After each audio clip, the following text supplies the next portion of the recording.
Hi நண்பா, எல்லாருக்குமே பெரிய வணக்கம். நான் உங்கள் சந்துரு பேசுகிறேன். எல்லோரும் எப்படி இருக்கீங்க? எல்லோரும் சூப்பராக ஹாப்பியாக இருக்கணும் நண்பா. நானும் பார்த்தீங்கன்னா சூப்பராக இருக்கேன். ரியல்மி தரப்புலேருந்து அந்த நியோ சீரீஸ் ரொம்பவே ஒரு சக்ஸஸ்ஃபுல்லான ஒரு சீரீஸ்னே சொல்லலாம். பெர்ஃபார்மன்ஸ் வைஸும் சரி, கேமரா வைஸும் சரி, நல்லா இம்ப்ரூவ் பண்ணி ஒரு 30,000 பட்ஜெட்டுக்குள்ளே பார்த்தீங்கன்னா கொண்டு வருவாங்க. அது மட்டும் இல்லாமல் கார்டு ஆஃபர் அது இதுன்னு யூஸ் பண்ணணும்னு வச்சுக்கோங்களேன், ஒரு 25-27க்கே நம்மளால் அந்த ஃபோனை வாங்குற மாதிரி இருக்கும். ஒரு வருஷம் பழைய ஒரு ஃப்ளாக்ஷிப்பில் ஒரு ப்ராசரை அந்த ஸ்மார்ட் ஃபோனில் கொடுத்து ஒரு பக்காவான கண்டிஷனில் பார்த்தீங்கன்னா ப்ரொவைட் பண்ணுற மாதிரி இருக்கும். ஏன்னா ரியல்மியோட அந்த 9 Pro 10 Pro இந்த மாதிரி நம்பர் சீரிஸோட ஹையர் அண்ட் வேரியண்ட்டே பார்த்தீங்கன்னா 25 தாண்டி போகுது இன்றைக்கி தேதிக்கு. அப்படி இருக்கும்போது கூட ஒரு 3000 போட்டிங்கன்னா ஒரு ஃப்ளாக்ஷிப் லெவல் ஒரு ப்ராசர் கொண்ட ஒரு ஃபோனை நீங்கள் யூஸ் பண்ண அளவுக்கு பார்த்தீங்கன்னா ஃபீல் பண்ண வச்சுன்னா அந்த மாதிரி தான் நியோ சீரிஸ் எனக்கு தெரிஞ்சு அவங்க லான்ச் பண்ண எல்லா இதுவுமே பார்த்தீங்கன்னா சக்ஸஸ் தான் ஆயிருக்கு. ஸோ அந்த விதத்தில் ரியல்மி GT Neo 5 இந்த ஸ்மார்ட் ஃபோன் பார்த்தீங்கன்னா கூடிய சீக்கிரம் இந்தியாவில் லான்ச் பண்ண போகிறாங்க. அதோட ஸ்பெக்கெல்லாம் நான் வந்து சொல்கிறேன். டிசைன் வைஸ் பார்க்கும்போது பின்னாடி திருப்பி போட்டோன்னு வச்சுக்கோங்களேன், அதே மாதிரி பெரிய சர்க்கிளில் 2 கேமரா. இந்த டிசைனில் ஐக்கூலையும் நம்ம பார்த்துருக்கோம், விவோலையும் பார்த்துருக்கோம், ஓப்போலையுமே பார்த்துருக்கோம். ஒரே பிராண்டுன்றதை பார்த்தீங்கன்னா நிரூபிக்கிறாங்க. இது எல்லாம் காஸ்ட் கட்டிங்கா அப்படின்னு கேட்டிங்கன்னா ஆமாம் அப்படின்றதான் சொல்கிற மாதிரி இருக்குது. கொஞ்சம் இப்படி இருக்கா, நீ கலரையும் ஸ்ட்ரக்சரையும் மாற்றி அதை ஓப்பன் போட்டுரு, இன்னும் கொஞ்சம் பிளெயினாக தட்டி போட்டு அதை ரியல்மின்னு போட்டுரு, அந்த மாதிரி சொல்கிற மாதிரி இருக்குது மேனுஃபேக்சரிங்கிட்ட. ஸோ அந்த மாதிரி தான் இருக்குது. டிசைன் வைஸ் பார்த்து பழகின மாதிரி தான் ஒரு டிசைனு. இப்போ ஸ்பெக்குக்கு வருவோம். டிஸ்பிளே சைஸ்ன்னு பார்க்கும்போது 6.78 இன்ச்சு 144 Hz ரெஃப்ரெஷ் ரேட் கொண்ட OLED, அதுவும் 10 பிட் OLED டிஸ்பிளே வந்து கொடுத்துருக்காங்க. அது மட்டும் இல்லாமல் இது வந்து ஃபுல் HD ப்ளஸ் இல்லை, அதுக்கும் மேலே 1.5K ரெசல்யூஷன் கொண்ட ஒரு டிஸ்பிளே. ஸோ டிஸ்பிளேயோட கிளாரிட்டி பார்த்தீங்கன்னா உண்மையிலே பக்காவாக இருக்க போது. இது OLED டிஸ்பிளேன்றனால இன் டிஸ்பிளே ஃபிங்கர் ஸ்கேனரோட வர வாய்ப்புகள் இருக்குது. அது வந்து கன்ஃபார்ம் ஆகலை. அது மட்டும் இல்லாமல் டிஸ்பிளேயோட பீக் பிரைட்னஸ் லெவல் எவ்வளோ இருக்குன்றதும் தெரியலை. அதே மாதிரி பிக்சல் பர் இன்ச்சு, ஒரு இன்ச்சுக்கு எத்தனை பிக்சல் இருக்குது, அதிகமாக இருந்துச்சுன்னா நல்ல ஒரு ஷார்ப்பான டிஸ்பிளேவாக இருக்கும். எனக்கு தெரிஞ்சு 440 430 அந்த ரேஞ்சில் இருக்கலாம். 500 மேலெலாம் போச்சுன்னு வச்சுக்கோங்களேன், கண்டிப்பாக அவங்க குவாட் HD ப்ளஸ் ரெசல்யூஷன் தான் கொடுத்துருக்கணும். இது வந்து 1.5Kன்றப்ப ஒரு 500 கிட்ட வர அதிகமான வாய்ப்புகள் இருக்குது. என்னன்றதை பொறுமையாக ஆஃபீஸில் லான்ச் பண்ணோன்னே அந்த டீட்டெயில்ஸ் சொல்கிறேன். பின்னாடி கேமரான்னு பார்க்கும்போது 3 கேமரா கொடுத்துருக்காங்க. ப்ரைமரி கேமரா உண்மையிலே worth.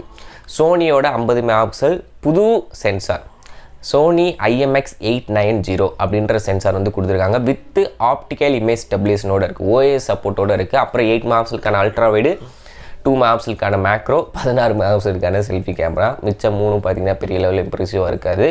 But 8 megapixel ultra wide அவங்க ஒரு 13 மெகாபிக்சலாக கொடுத்துருக்கலாம். Selfie camera okay 16 megapixel, 2 megapixel macro தூக்கிட்டு நீட்டாக அழகாக 2 கேமரா கட் அவுட்டோடு முடிச்சிருக்கலாம். பட் கணக்கு காட்டுறக்காண்டி 2 மெகாபிக்சல் பார்த்தீங்கன்னா சேர்த்துருக்காங்க. உள்ளே யூஸ் பண்ண ப்ராசர்னு பார்க்கும்போது Snapdragon 8+ Gen 1 ப்ராசர் பார்த்தீங்கன்னா கொடுத்துருக்காங்க. பெர்ஃபார்மன்ஸ் வைஸ் கேமிங்கை விளையாடணுமா எதுவுமே நீங்கள் கவலைப்படணும்னா அடித்து தூக்கிட்டு போய்கிட்டே இருக்கும். ஸோ அந்த விதத்தில் பெர்ஃபார்மன்ஸில் சூப்பராக பண்ணியிருக்காங்க. LPDDR5 ரேமு, UFX 3.1 ஸ்டோரேஜ் ஆப்ஷனோட பார்த்தீங்கன்னா இந்த ஸ்மார்ட் ஃபோன் வரப்போகுது.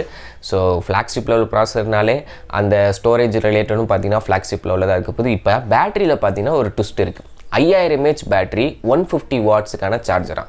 இன்னொன்று 4200 mAhக்கான பேட்டரி, 240 வாட்ஸுக்கான சார்ஜராக.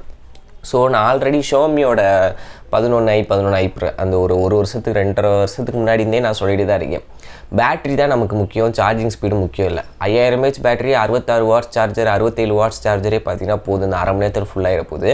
இது 5000 mAh battery, 150 watts charger, okay அதுவே பார்த்தீங்கன்னா எனஃப் தான். அதுதான் பார்த்தீங்கன்னா ஒரு மாடல்.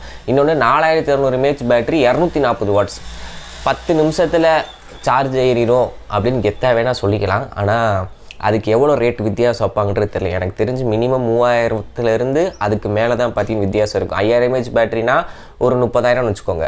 இந்த 4200 mAh பேட்டரி 240 வாட்ஸ் சார்ஜர்னு வச்சுக்கோங்களேன், உங்களுக்கு 34,000 35,000 சொல்லுவாங்க. எதுக்கு? அது வேலையே வேணாம். பேஸ் வேரியண்ட்டே நமக்கு போதும். 5000 mAh பேட்டரி கிடைக்குது. ஒரு நாள் பார்த்தீங்கன்னா நமக்கு தாங்க, அதை வாங்கிட்டு போயிடலாம். அடுத்து WiFi 6க்கான சப்போர்ட்டு, ப்ளூடூத் வந்து 5.3 வந்து கொடுத்துருக்காங்க. இதில் ரேம் வேரியண்ட் வந்து 3 இருக்குது. 8GB RAM, 12GB RAM, 16GB RAM. அது போக அடிஷ்னலாக எக்ஸ்டென்ஷன் ரேம் மெமரி ஆப்ஷனும் கொடுப்பாங்க. இதில் ஸ்டோரேஜ்னு பார்க்கும்போது இதில் 4 வேரியண்ட் இருக்குது. 128GB, 256GB, 512GB, 1TBக்கான storage. இந்த 1TB இந்தியாவில் வருமானது தெரில. பட் பேஸ் வேரியண்ட்டே பார்த்தீங்கன்னா உங்களுக்கு 6GB ரேம்லேருந்து ஆரம்பிக்குது. ஸ்டோரேஜும் பார்த்தீங்கன்னா 128லேருந்து ஆரம்பிக்குது. இதோட ரேட்டு மதிப்புன்னு பார்க்கும்போது பாப்பாவோட விளையாடுச்சாமா, நான் கூட பயந்துட்டு என்னடா அது மண்டையில் வந்து புழுகுதுன்னு. ஸோ அபோவ் பார்த்தீங்கன்னா ஒரு 30,000 அதுக்கு மேலே தான் பார்த்தீங்கன்னா வர அதிகமான வாய்ப்புகள் இருக்குது. 35 வரைக்கும் வந்தாலே பார்த்தீங்கன்னா இது ஒரு வேல்யூ ஃபார் மணி ஸ்மார்ட் ஃபோனாக தான் இருக்கும். இருந்தாலும் இந்த கேமராவை மட்டும் கொஞ்சம் செக் பண்ணி ரிவ்யூலாம் பார்த்துட்டு அதுக்கப்புறம் முடிவெடுங்க. மற்றது எதுவும் எல்லாமே பார்த்தீங்கன்னா பெரிய அளவில் குறை இல்லை. கேமராவை மட்டும் செக் பண்ணிட்டா முடிஞ்சு போச்சு. ஸோ என்ன ஏதுன்றதை இந்தியாவில் ஆஃபீஸில் லான்ச் பண்ணோடனே ஃபுல் டீட்டெயில் ரிவ்யூவில் பார்ப்போம். ஓகே நண்பா, ஏதாச்சும் சந்தேகம் தான் கமெண்ட்ஸை சொல்லுங்கள். மேற்கொண்டு இது போன்ற சூப்பரான வீடியோ சந்திக்கிறேன். அது நன்றி, வணக்கம், பை பாய்.